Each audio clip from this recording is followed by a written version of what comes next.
आप सिर्फ नफरत का एजेंडा चलाते हो, इसके अलावा कोई काम नहीं। और आपने जो आदेश कर दिया, ये जिन्होंने साहब ने आदेश किया उनको भी भारी पड़ेगा।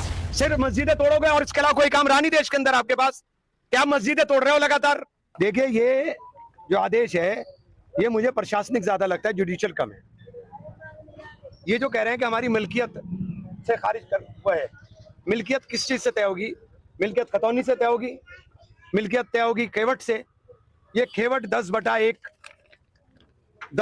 खेवट नंबर, आज की रिकॉर्ड की बात कर रहा हूं, वाहिद खां याकूब खां मौजा पठानपुरा, ये उनके नाम है, ये पूरी प्रॉपर्टी। और ये उस प्रॉपर्टी के अंदर बनी हुई मस्जिद उनकी है।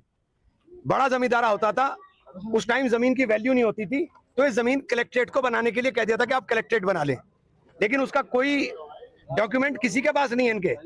इसीलिए इन्होंने ये कि मस्जिद का रास्ता छोड़ दें, इसीलिए इन्होंने इसके अंदर खसरा नंबर लिखा है देश में, खसरा नंबर 539। खसरा तो स्टेटस के लिए है, तो स्टेटस कलेक्ट्रेट है, स्टेटस कलेक्ट्रेट है, कलेक्ट्रेट बनने के लिए थी, लेकिन ये मिल्कियत उनकी नहीं है, मिल्कियत आज भी उनकी नहीं है।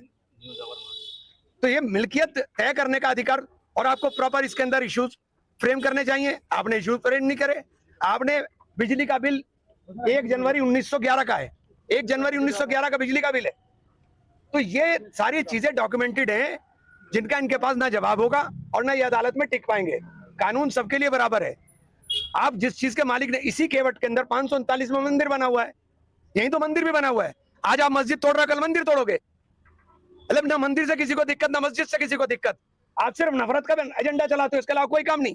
और आपने जो आदेश कर दिया, ये जिन्होंने साहब ने आदेश किया उनको भी भारी पड़ेगा, क्योंकि आपने एक तरफा आदेश कर दिया, उसके अंदर आपने देखा ही नहीं कि मिल्कियत किसकी है।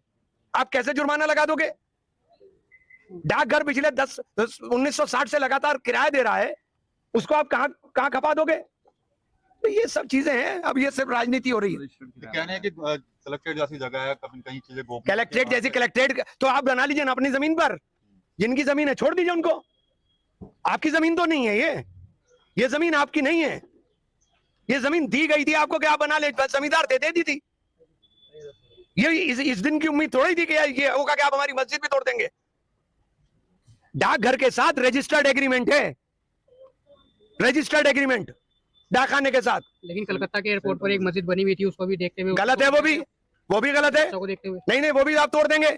सिर्फ मस्जिदें तोड़ोगे और इसके अलावा कोई काम रहा नहीं देश के अंदर आपके पास। क्या मस्जिदें तोड़ रहे हो लगातार? सरकार कह रही है कि अगर सुरक्षा में कहीं भी सेन लगेगी, वहां पर जो भी कोई धार्मिक तो सुरक्षा मस्जिद से, मस्जिद के अंदर सुरक्षा क्या हो रहा है? यहाँ क्यों ना आ रहा है? गरीब लोग जो सारे दिन यहाँ कचहरी में चक्कर खाते हैं, धक्के खाते हैं।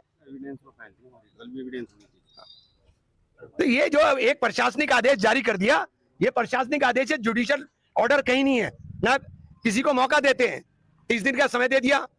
ये संविधान से देश चलेगा, इनकी धींगा मस्ती से नहीं चलेगा।